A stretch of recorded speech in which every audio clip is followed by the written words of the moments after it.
Protein എന്നത് വളരെ പ്രധാനപ്പെട്ട ന്യൂട്രിയൻ്റ് ആണ് എന്നുള്ളത് എല്ലാവർക്കും അറിയാം. നമ്മൾക്ക് എവിടെ നിന്നൊക്കെ പ്രോട്ടീൻ ലഭിക്കുമോ അതെല്ലാം നമ്മൾ മാക്സിമം ഉപയോഗിക്കാറുണ്ട്. പക്ഷെ നമ്മൾ വിട്ടുപോകുന്ന ഒരു പ്രധാന ഭാഗമുണ്ട്. അതാണ് മത്സ്യങ്ങൾ അല്ലെങ്കിൽ ഫിഷ് എന്ന് പറയുന്നത്. നമ്മൾ സ്ഥിരമായിട്ട് കഴിക്കുന്ന മത്തി, അയല പോലുള്ള മത്സ്യങ്ങളിൽ ഒരുപാട് പ്രോട്ടീൻ അടങ്ങിയിട്ടുണ്ട്. പക്ഷെ അത് പലർക്കും അറിയില്ല എന്നുള്ളതാണ് സത്യം. നിങ്ങളൊരു വർക്കൗട്ട് ചെയ്യുന്ന ആളാണെങ്കിൽ അല്ലെങ്കിൽ നിങ്ങൾക്ക് കൂടുതൽ അളവിൽ പ്രോട്ടീൻ ദിവസവും ആവശ്യമായിട്ട് വരുന്നുണ്ടെങ്കിൽ നിങ്ങൾ തീർച്ചയായിട്ടും കഴിച്ചിരിക്കേണ്ട 10 മത്സ്യങ്ങളാണ് ഇന്നത്തെ വീഡിയോയിൽ നമ്മൾ ഡിസ്കസ് ചെയ്യാൻ പോകുന്നത്. നിങ്ങൾ ഈ ചാനൽ ആദ്യമായിട്ട് കാണുന്നവരാണെങ്കിൽ മറക്കാതെ സബ്സ്ക്രൈബ് ചെയ്യുക, ബെൽ ഐക്കൺ കൂടി എനേബിൾ ചെയ്യുക. This is Bibin, you are watching BB fitness guide.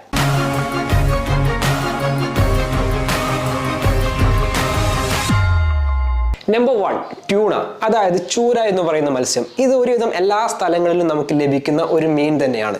ഇത് അയല കുടുംബത്തിൽ വരുന്നതാണ്. അതുപോലെ തന്നെ ഇതിൽ കൂടുതൽ അളവിൽ ഒമേഗ 3 ഫാറ്റി ആസിഡുകൾ അടങ്ങിയിരിക്കുന്നു. അതുകൊണ്ട്